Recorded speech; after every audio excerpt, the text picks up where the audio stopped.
Bonjour, bonjour à tous. Bonjour à tous d'être là pour ce nouveau rendez-vous. Je vais me présenter rapidement, ça va laisser le temps à tout le monde d'arriver. Je m'appelle Anouk, je suis la fondatrice de Réseau.tech. Nous sommes un cabinet de recrutement et une agence de freelancing. Moi, je suis dans l'accompagnement de freelance depuis 2017. Je vous propose des missions chez nos clients et avec moi, j'ai différents agents de freelance qui vous accompagnent tout le long de la mission. Donc aujourd'hui, le sujet du webinaire, c'est de vous fournir des informations sur l'entretien et comment nous préparons d'ailleurs les freelances, notamment les freelances qui s'installent, qui sont un petit peu juniors dans ce métier-là, à bien préparer leur entretien pour une mission.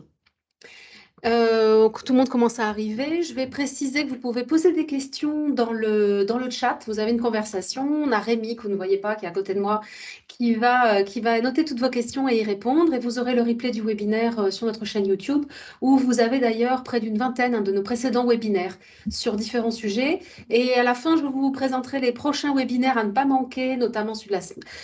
On en a deux d'ici février qui sont très intéressants avec des interlocuteurs externes. On en a un sur le droit des marques, si vous voulez créer votre propre marque en tant que freelance. Il y en a un par un mentor pour freelance, un freelance chevronné qui va vous parler réseau émission, Karim, qui est absolument excellent. Et ces webinaires sont très suivis. On a de la chance qu'ils participent. Et le dernier pour février, vous aurez des freelances chevronnés qui seront là, qui sont freelance depuis 5 à 10 ans. Et vous pourrez leur poser toutes les questions et notamment on leur demandera comment est-ce qu'ils gèrent la partie entretien. Allez, c'est parti. Rémi, tu peux partir sur la première slide. Alors, le premier conseil, effectivement, que je vous donne, c'est que l'entretien pour une mission, ce n'est pas du tout la même chose que pour du CDI.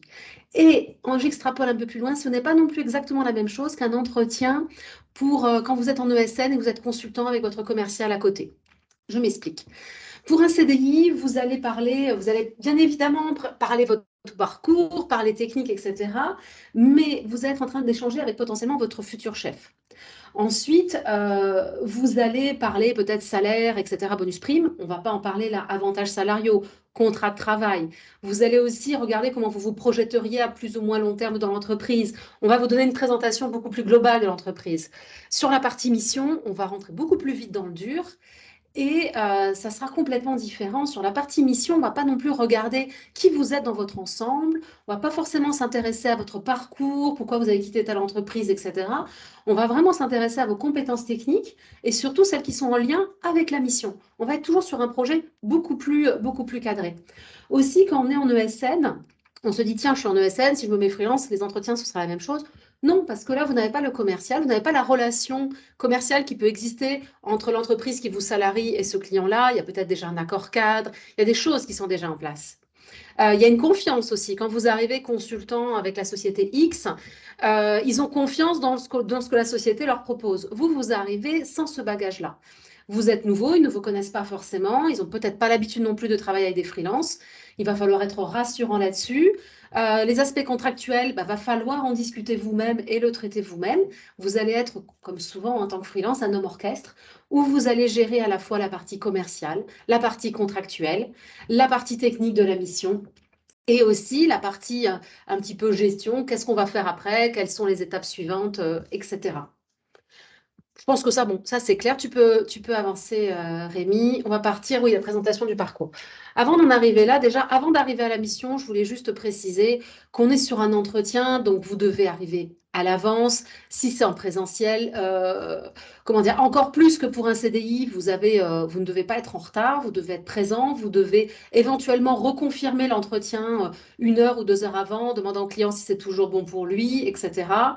Demandez qui est-ce que vous faut demander à l'accueil quand vous arrivez. Et si c'est un entretien en visio, vous devez tester votre matériel, avoir tout de près. Hein. Vous ne devez pas avoir derrière vous, je dis ça parce que ça m'est arrivé. Une fois, j'ai eu un freelance, il y avait de la planche à repasser, il y avait du linge dessus, on voyait la cuisine et la vaisselle. Vous avez de quoi mettre des fonds floutés ou des fonds imagés. Vous devez avoir un matériel professionnel, faire en sorte qu'on vous entende bien. Tout ça, ça doit être calé. N'oubliez pas que vous êtes un professionnel et que votre client s'attend d'avoir un professionnel en face de lui. Voilà. Donc, ceci étant dit, qu'est-ce que l'entretien? Comme je vous disais, 90% de l'entretien, ce sera autour de votre parcours et de votre expertise technique. Mais aussi, on en a parlé dans un précédent webinaire, de votre offre de service. Je m'explique. Vous pouvez être freelance, vous pouvez avoir travaillé, par exemple, fait du dev logiciel, mais avoir également des compétences en architecture jusqu'à un certain niveau et être ouvert aux deux types de missions. Vous pouvez faire une mission 100% dev, une mission avec de l'architecture, une mission où vous combinez les deux. Vous pouvez d'ailleurs avoir un tarif différent selon les typologies. Vous pouvez aussi peut-être offrir de la coordination, etc. Vous devez dire clairement vous-même ce que vous savez faire et quelles sont vos limites. S'il y a une technologie, un langage peut-être informatique que vous avez un petit peu utilisé mais que vous maîtrisez peu, il n'y a pas de souci à dire, bon voilà, moi je suis surtout sur la partie front, ok le back c'est le .NET, mais sur la partie front, je suis surtout un spécialiste de l'Angular avec du JavaScript. Là vous demandez Vue.js, j'avoue c'est pas là où je suis le plus grand spécialiste, par contre je m'engage à monter en compétence d'ici le démarrage de la mission et à travailler de mon côté, etc. Vous êtes un freelance, vous vendez une offre de service, vous vendez tout ce qui va avec, et vous vendez aussi un engagement de votre part. Au niveau de votre parcours et votre expertise, là, il y a deux choses qui peuvent arriver. Soit on a un client qui en face de vous a beaucoup l'habitude de faire des entretiens CDI. Là, il risque effectivement de manière très classique de demander pourquoi vous êtes parti de telle entreprise, qu'est-ce que vous avez fait, quelles étaient vos responsabilités. Vous pouvez aussi avoir, à contrario, un manager qui est très technique, qui est très opérationnel et qui veut surtout savoir est-ce que vos compétences sont en ligne avec ce qu'ils attendent et ils vont peut-être beaucoup vous décrire la mission. J'ai des fois des freelances qui sont un petit peu déçus en me disant oui, j'ai pas beaucoup parlé de moi, j'ai pas beaucoup parlé de mes aspects techniques, etc. Je leur ai pas dit tout ce que je savais faire. Ben, c'est pas le but de l'entretien. Le but de l'entretien, c'est pas de montrer tout ce que vous savez faire. Le but de l'entretien, c'est de convaincre que vous êtes la bonne personne pour cette mission, que vous avez les compétences attendues ou pas pour certaines. Vous pouvez ne pas couvrir tout le spectre. Et dans ce cas-là, le client aussi peut évoluer sur son descriptif de mission. Vous devez montrer ce que vous savez faire, votre pertinence. Des fois, du coup, c'est peut-être votre interlocuteur qui va parler plus longtemps que vous. Souvent, quand il y a un entretien qui se termine, moi, je parle avec le manager opérationnel, je parle avec le freelance et je demande leur premier ressenti à chaud. Ben, celui qui est le plus content de l'entretien, en général, c'est celui qui a parlé le plus. Voilà, donc moi aujourd'hui, je vais être très content de ce webinaire parce que c'est moi qui vais parler le plus. Plus sérieusement, parfois le client parle beaucoup de sa mission, parle beaucoup aussi du challenge, parle beaucoup de la complexité, du contexte, de là où vous allez mettre les pieds. Pourquoi? Parce qu'il veut quelqu'un qui choisisse cette mission aussi en connaissance de cause. Que vous sachiez qu'il y a peut-être une relation client un peu tendue, qu'il y a peut-être du passif, qu'il y a peut-être des équipes qui sont un petit peu juniors et qui ne sont pas au niveau et que vous allez devoir travailler avec eux. Qu'on va aussi avoir besoin de vous, peut-être potentiellement sur un autre sujet. Ils vont vous raconter beaucoup de choses sur la mission. Là, qu'est-ce qu'il faut faire? Être extrêmement professionnel, prendre des notes. Vous devez soit prendre des notes informatiquement en tapant, soit par écrit, comme vous le souhaitez, mais vous devez prendre ces notes et vous devez les garder pour le prochain sujet. Quand vous démarrez la mission, ces notes-là, vous devez les avoir. Vous devez montrer que vous avez bien saisi ces informations, mais aussi, vous devez avoir fait votre travail en amont. Vous devez vous être renseigné sur l'entreprise, sur leur cœur de métier. Par exemple, ils sont dans le spatial, mais ils sont aussi dans la défense. Donc là, vous devez avoir une vision assez claire de là où vous mettez les pieds, dans la mesure du possible. Ça vous permettra aussi de préparer des questions pertinentes. Au fur et à mesure que vous allez noter ce qu'ils vous disent sur la mission, vous allez pouvoir aussi un petit peu de côté rajouter un petit truc, un petit point d'interrogation en vous disant, tiens, ça, je le garde pour la suite. Je vous invite à ne pas forcément trop vite interrompre votre interlocuteur, notamment sur la présentation de la mission.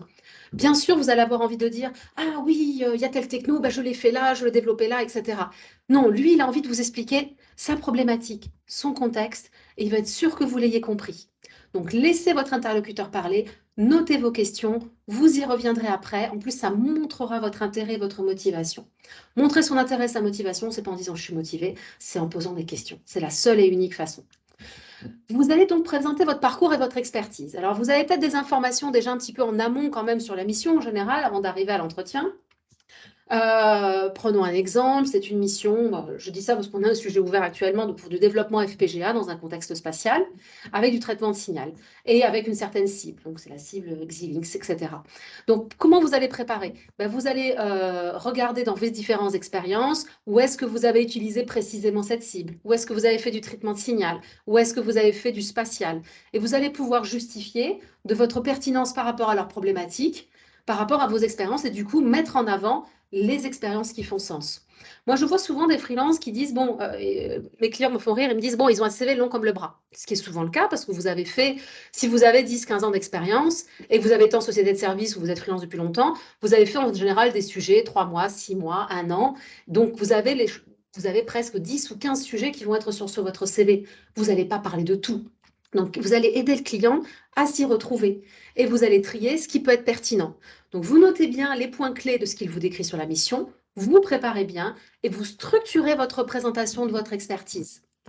Bien sûr, vous pouvez rajouter un petit laïus sur les petites choses que vous apportez en plus, parce que le but, c'est que vous soyez choisi et pas forcément un concurrent, un autre consultant proposé par une société de service ou un autre freelance.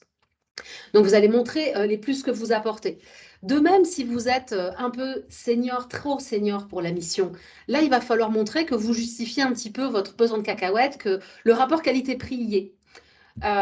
Souvent, j'ai des clients qui me disent, ah oui, mais ouais, il est trop cher. Oui, il n'est pas trop cher, il est trop senior, mais du coup, le senior, il ira plus vite sur certains sujets.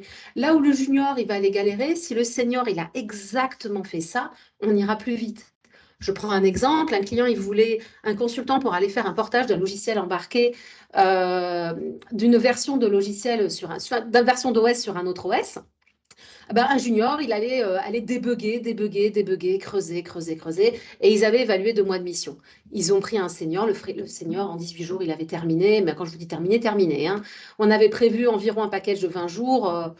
Au bout de 18 jours, il n'avait plus rien à faire, tout était ficelé. Pourquoi? Parce qu'il avait fait exactement déjà ce type de portage. Il avait déjà porté de cette version de CentOS à cette version-là. Il savait les sujets un petit peu, les accros qu'il pouvait y avoir, les sujets spécifiques, il les avait déjà vus. Son expérience allait servir au client et son prix se justifiait. Voilà. Donc, vous allez présenter votre parcours, oui, comme sur un CDI, mais beaucoup plus rapidement. Vous allez présenter votre expertise spécifiquement pour la mission, par rapport aux éléments que vous avez en amont et par rapport à ce que va vous dire le client que vous allez laisser parler. Et vous allez piocher dans votre parcours ce qui peut être pertinent pour la mission. Ensuite, on n'en a pas parlé, mais j'en parle dans le webinaire où je dis comment décrire votre offre de service. Vous devez venir équiper, vous devez avoir fourni en amont votre CV, mais je préférerais plutôt un dossier de compétences où vous allez décrire beaucoup plus longuement chaque mission. Je vous conseille d'avoir 2 versions, d'avoir la version CV, une page qui va montrer un petit peu très rapidement votre parcours et qui vous êtes, et la version dossier de compétences où il y a toutes les différentes missions que vous avez faites, l'environnement technique, le type de projet, le contexte industriel et les tâches que vous avez réellement exécutées, voir les résultats ou la plus-value que vous avez apporté. Voilà. Donc, sur cette partie-là, je pense que vous n'aurez pas trop de questions. On est sur du très classique. On peut continuer, Rémi. La partie suivante, et là, je vois que certains freelances l'oublient, c'est que cet entretien, c'est une rencontre, en tant que vous, freelance, c'est une rencontre commerciale avec un prospect. On le voit tout de suite si on est en ESN. Vous avez le consultant qui arrive avec la partie technique et à côté, hop, vous avez son commercial. Et qui, lui, va se dire, c'est une relation commerciale. Ce que je veux dire par là, c'est pas uniquement qu'il va falloir parler sous contrat et argent.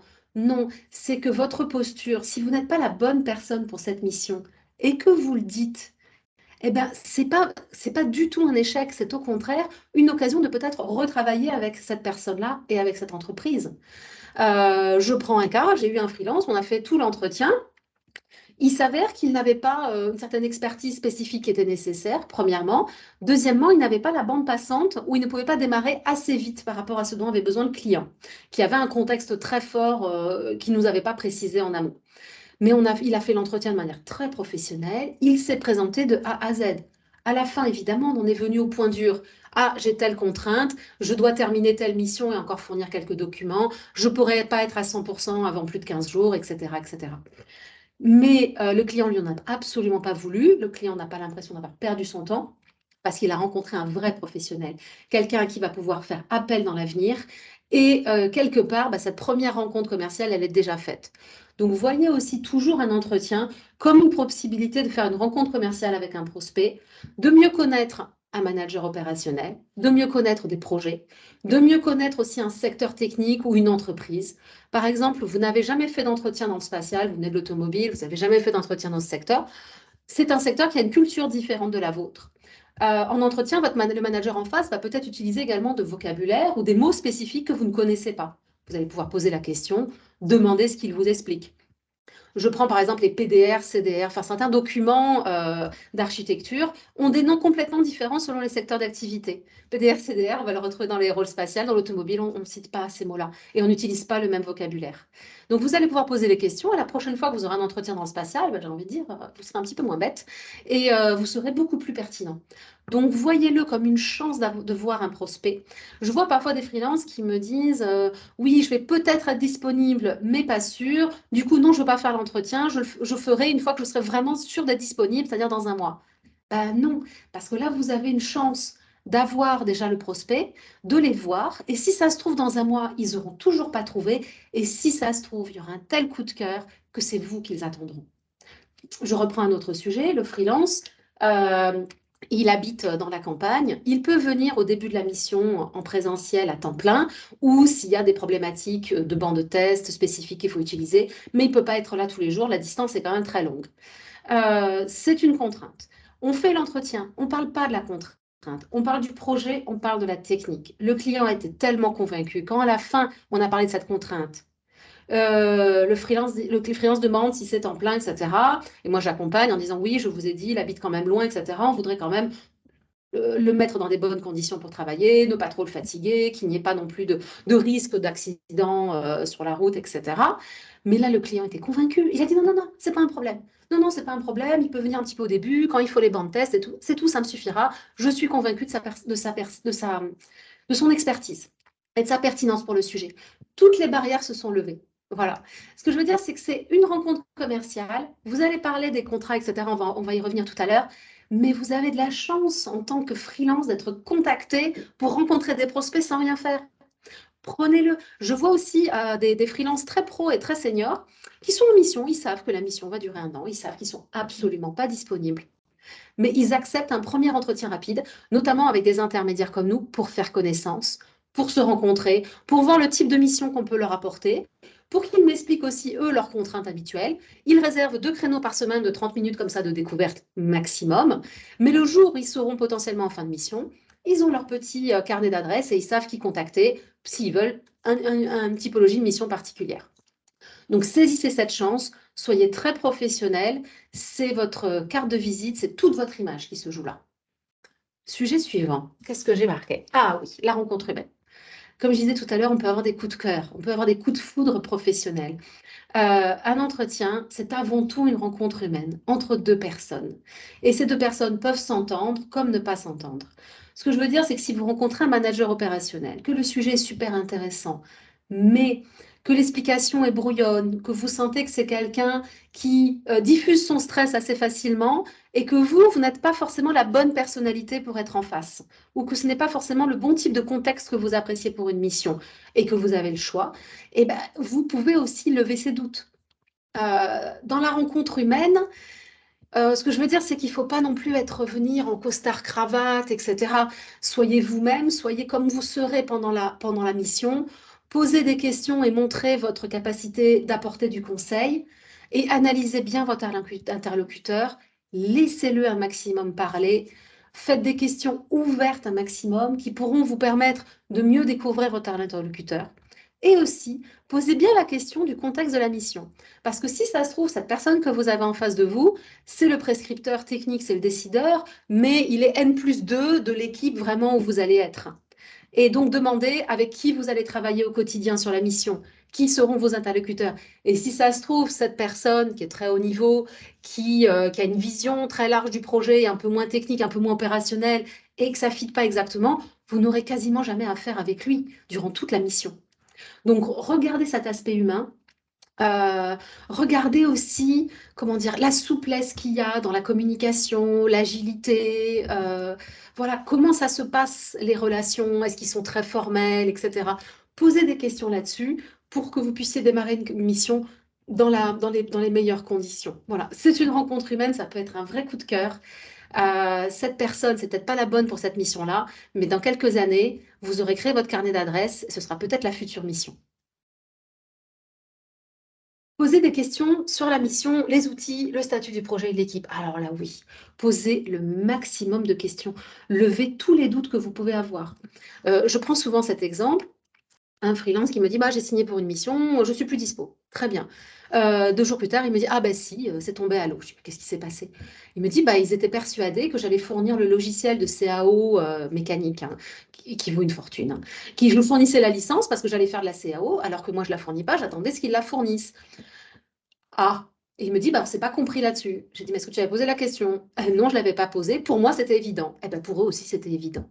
Donc là, bon, c'est une déception, c'est un sujet qui tombe à l'eau. Si ça se trouve, il a laissé tomber d'autres missions qui étaient potentielles parce qu'il avait celle-ci, parce que les questions n'ont pas été posées. Faites bien le tour de tout durant cette discussion. La mission, les moyens, est-ce qu'il y a des bancs de test, est-ce qu'il y a des relations avec des équipes à l'international, à l'étranger.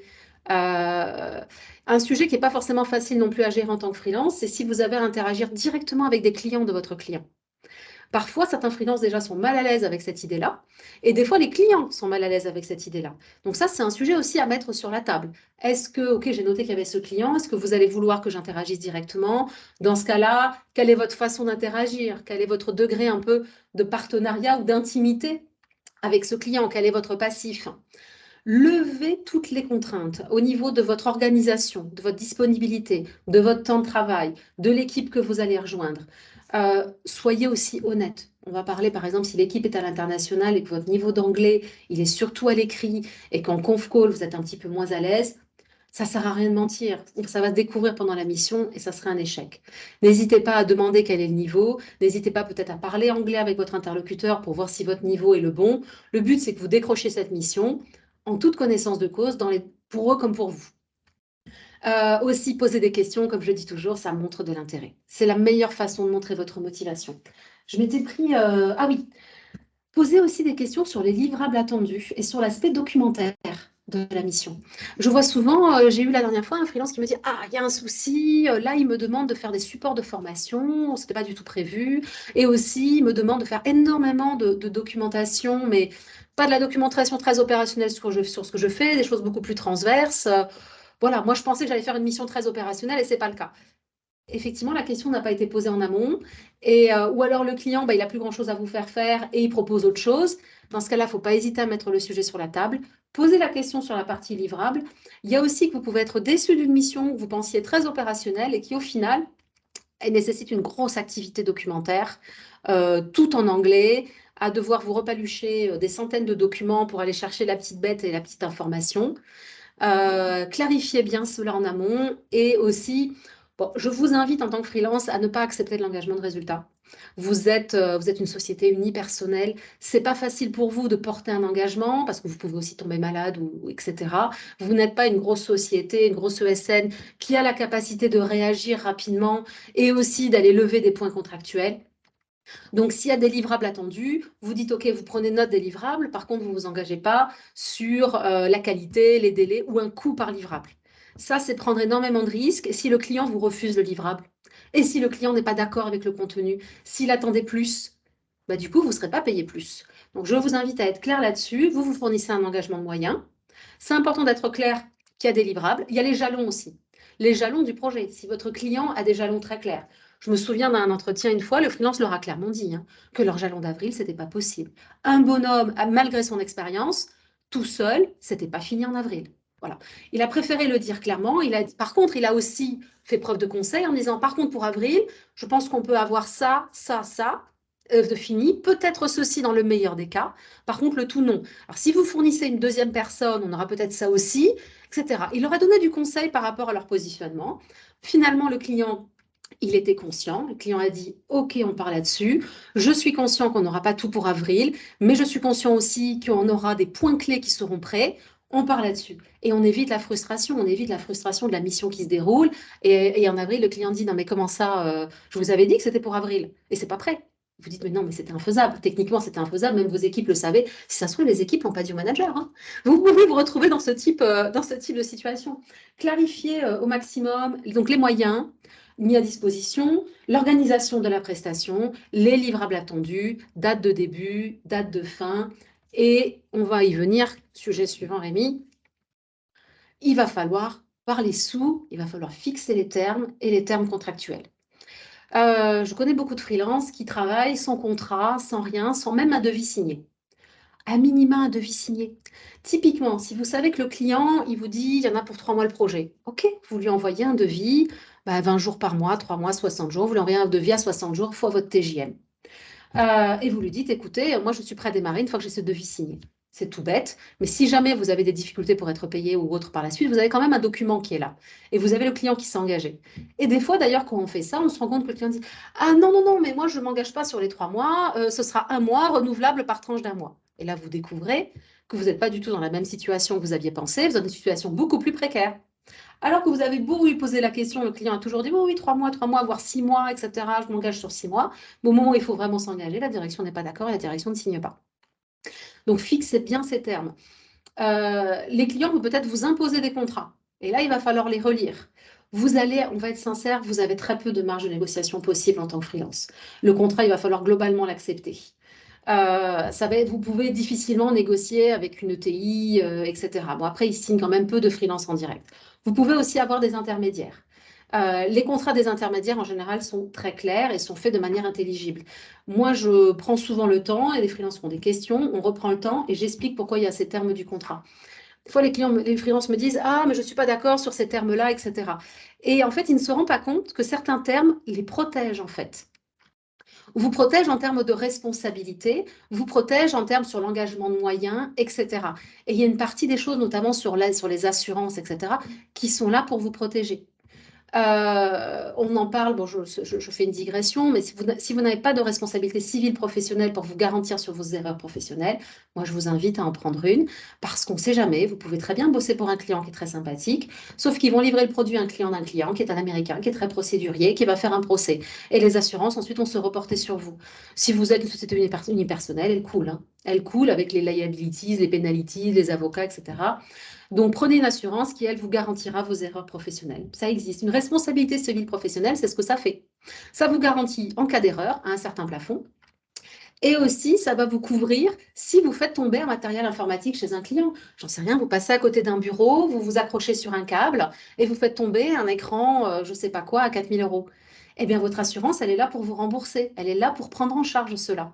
Donc, fixez bien les termes, soyez très professionnel dans votre positionnement et osez parler argent. Si vous êtes freelance seul, vous n'avez pas d'intermédiaire, si le sujet du TJM n'a pas été abordé, il va falloir que ce soit vous qui l'abordiez. Vous pouvez ne pas l'aborder directement en TJM. Vous pouvez aussi demander quel est leur budget. Parce que le budget, ça peut être aussi, j'en sais rien, le budget c'est 50 000 euros. Donc ça peut être X jours de TJM, enfin votre TJM fois un nombre de journées. Donc en fonction de votre TJM, ça fera plus ou moins de jours. Parlez budget, donnez des informations, lancez des petites choses. Si par exemple, vous savez-vous que vous avez été présenté à un TJM, ça m'est arrivé, le freelance il est présenté pour une activité de dev et tout d'un coup on part sur de l'architecture et de la coordination internationale. Et une certaine responsabilité au niveau de l'équipe. Donc le freelance, il comprend bien quand même qu'il va faire, il va pas compter des fois ses heures ou qu'il va devoir donner des gros coups de bourre. Et là, il me dit, à la fin de l'entretien, il me dit, mais là, il y a un problème. Ce qu'ils m'ont présenté, c'est pas ce qui était prévu. Du coup, moi, j'ai plusieurs tarifs. Je ne tiendrai pas ce tarif-là pour ce type d'activité. Voilà.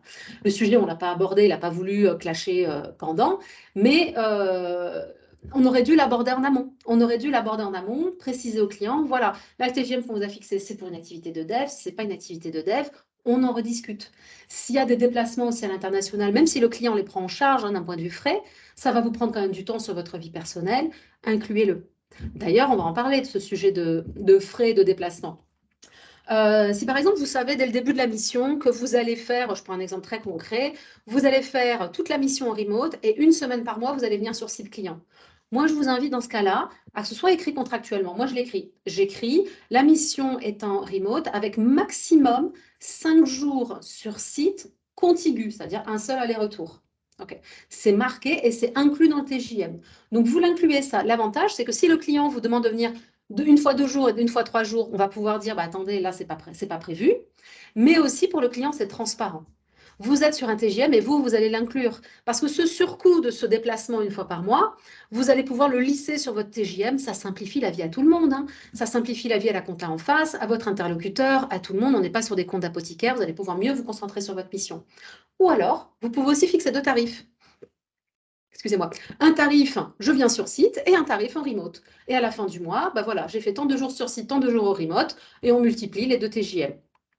Ça dépend des sujets. Moi qui souvent accompagne les... Nous, on est intermédiaire, hein, donc nous, on va contractualiser avec un client et on va porter un freelance d'un point de vue contractuel, on va lui garantir qu'il est payé et on va tout gérer pour lui de manière souple. Mais du coup, je vais gérer le contrat. J'ai des fois des freelances qui m'amènent carrément leur mission et leurs clients. Ils me disent, ah, là, c'est un peu compliqué, la société est un peu grosse quand même, je ne les connais pas, j'ai un peu peur. Donc, moi, j'arrive, je fais quoi? Moi, je vais faire une analyse financière. Nous, on a les moyens de faire une analyse de solvabilité, notamment quand c'est des startups. Est-ce qu'ils ont levé les fonds? Est-ce qu'ils les ont déjà? Oui ou non? Quel est leur historique? Est-ce qu'ils ne sont pas en redressement judiciaire? Je vais faire cette analyse-là. Et on va contractualiser en fonction. Et ensuite, typiquement, là, on a fixé 2 TJM. Un TJM sur site, un TJM en remote. Et sur le TJM sur site, on a mis des limites.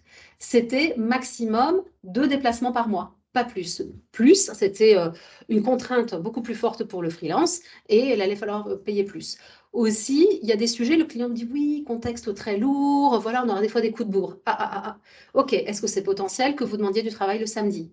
Ah oui, ça peut arriver, on le demande à nos équipes. Eh bien, écoutez, avant que ça arrive, il faut peut-être parler du tarif, hein, parce que le client, il va pas payer ses équipes le même tarif s'ils viennent bosser le samedi.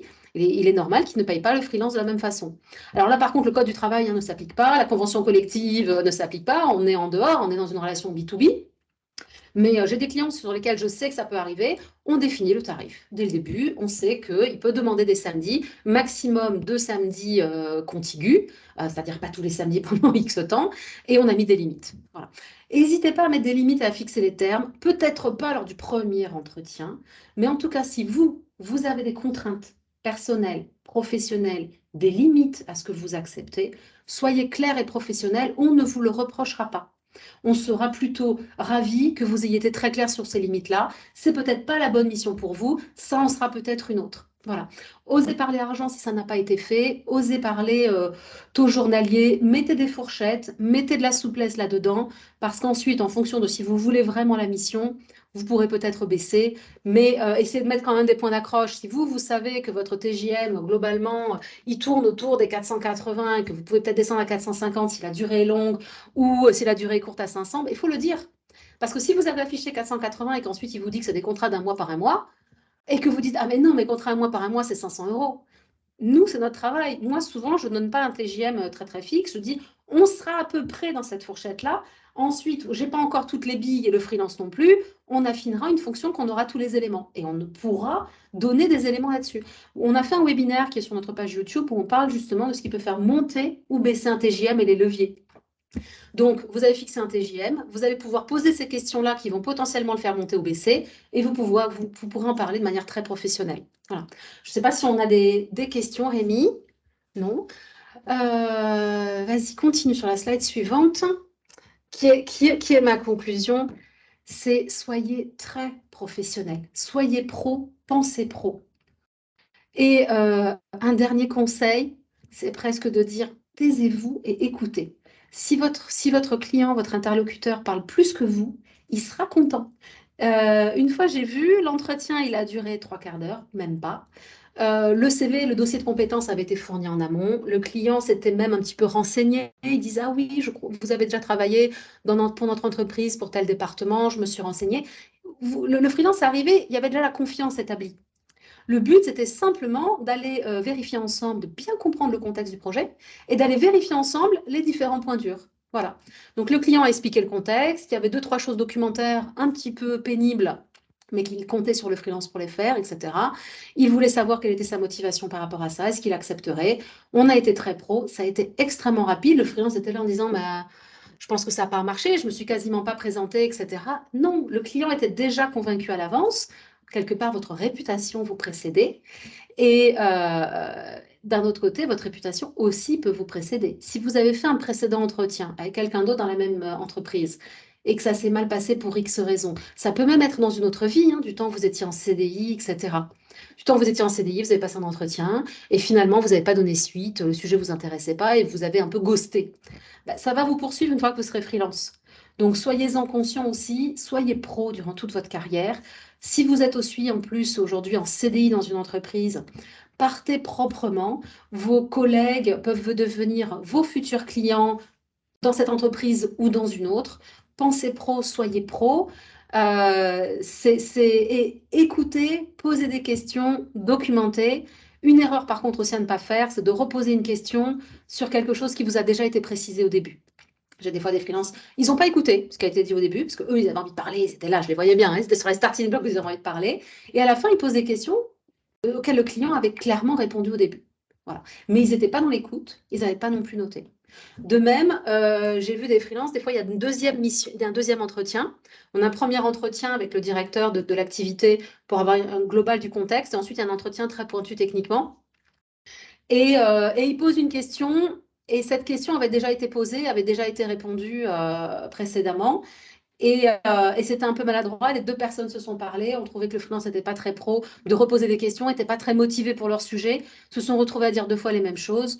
Voilà, soyez pro, pensez pro, même si le sujet ne vous intéresse pas, c'est une occasion de rencontrer un prospect. Quand on est commercial, pensez au commercial là, qui arrive avec son baluchon, il va avoir plein de clients, il n'a pas forcément la bonne personne à proposer ou le bon produit à proposer, mais il a tissé une relation et peut-être dans quelques années, ça le fera. Donc, restez bien là-dessus. Et n'oubliez pas qu'un entretien pour une mission, ce n'est pas comme un entretien pour un CDI. Il va falloir réapprendre.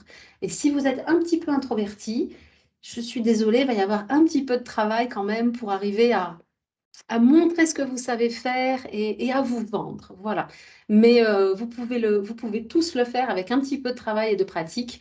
Et vous pouvez aussi être coaché. Alors nous, c'est vrai qu'on prépare à l'entretien, hein, notamment les freelances qui s'installent, sur la posture, etc. On fait faire un peu des pré-entretiens. Tiens, voilà, tu as fait ça, tu étais un petit peu lent là-dessus, tu n'as pas bien spécifié ce genre de choses, etc. Et n'hésitez pas à prendre du feedback autour de vous parce que vous pouvez avoir des, comment on appelle ça? Vous pouvez avoir une habitude à vous tirer des balles dans le pied, ou vous pouvez avoir des tics de langage ou des façons de gérer les entretiens. Je prends un exemple, j'avais un freelance, il savait faire, mais lui, le client explique tout, et la première chose qu'il va dire, c'est ce qu'il ne sait pas faire par rapport à ce qui a été expliqué. Voilà. Ben, nous, on l'a briefé. Commence d'abord par dire ce que tu sais faire. Il me dit, oui, mais je vais me répéter. Non, maintenant qu'il t'a expliqué, tu dis ça, je sais le faire, ça, je le maîtrise pour X raison, ça, je l'ai déjà fait. Tiens, par contre, ce sujet-là, je ne l'ai jamais fait, mais c'est peut-être pas un point bloquant. Ce n'est peut-être pas un must-have, c'est peut-être simplement un serait un plus, un nice to have. Soyez-en conscients, ne vous tirez pas une balle dans le pied parce que vous ne cochez pas toutes les cases de la mission. Montrez votre expertise et ce que vous avez fait et votre positionnement. Et le reste, on peut en parler de manière très claire entre professionnels. Si le coup de cœur a été là, s'ils pensent que vous pouvez leur apporter quelque chose, croyez-moi, il y a des choses sur lesquelles ils seront beaucoup plus souples. Et en plus, ils sauront que vous ne savez pas trop faire ce truc-là, mais que vous êtes prêt à monter en compétence, à vous creuser un petit peu la tête, ou alors que vous n'êtes pas la bonne personne pour faire cette partie-là et quelqu'un d'autre le fera. Voilà. Est-ce qu'on a des questions, Rémi? Non. Alors, on va passer à la présentation des prochains webinaires. Alors, la semaine prochaine, nous avons Laetitia, qui est une spécialiste du conseil en propriété intellectuelle. Donc, elle va venir justement vous parler de tous ces sujets-là. Vous pourrez lui poser plein de questions, notamment si vous développez des sujets qui sont brevetables chez votre client, etc. Vous pourrez lui demander. Si vous voulez aussi déposer votre marque, déposer votre nom. Si vous utilisez des fois des images sur LinkedIn ou sur autres, ou sur des supports de communication, on va vous expliquer aussi toutes les arnaques qui sont là. Parce que quand vous créez votre société, il y a des arnaques automatiques, mais il y a aussi des avocats qui peuvent vous contacter par rapport à l'utilisation d'images, l'utilisation d'une marque. Elle vous précisera tout ça, elle pourra répondre à toutes vos questions. C'est un sujet qu'on oublie souvent. Surtout si vous êtes installé freelance et que vous avez à terme ou à moyen terme l'envie de créer une société, d'avoir d'autres consultants avec vous ou de créer un produit, vous allez peut-être vouloir garder votre nom et garder votre marque. Dans ce cas-là, il faut avoir fait les choses proprement. Ça ne coûte pas très cher, mais déposer sa marque tout seul, c'est en général, ça ne fonctionne pas et en général, vous allez droit dans le mur. On vous donnera des exemples. Le 17 février, Karim Belhamri. Alors là, je vous le conseille, c'est le webinaire à ne pas rater. Son précédent webinaire, c'est celui qui fait le plus de vues. On avait près de 80 personnes qui étaient là. Il est mentor pour ingénieurs qui veulent s'installer freelance. Là, il vous donnera du conseil gratuit. Et il a été freelance en France ainsi qu'à l'étranger. Il a une grosse expérience. Il est très dynamique, très professionnel et très précis dans son discours. Vous allez voir, il va vous donner la pêche. Et le 24 février, témoignage en live d'ingénieurs freelance. Donc, on a 2 personnes, pas 3 finalement, parce qu'ils sont très bavards, je les connais. 2 personnes qui sont freelance depuis 5 à 10 ans. Et on a déjà aussi un webinaire sur notre chaîne qui parle autour de l'installation.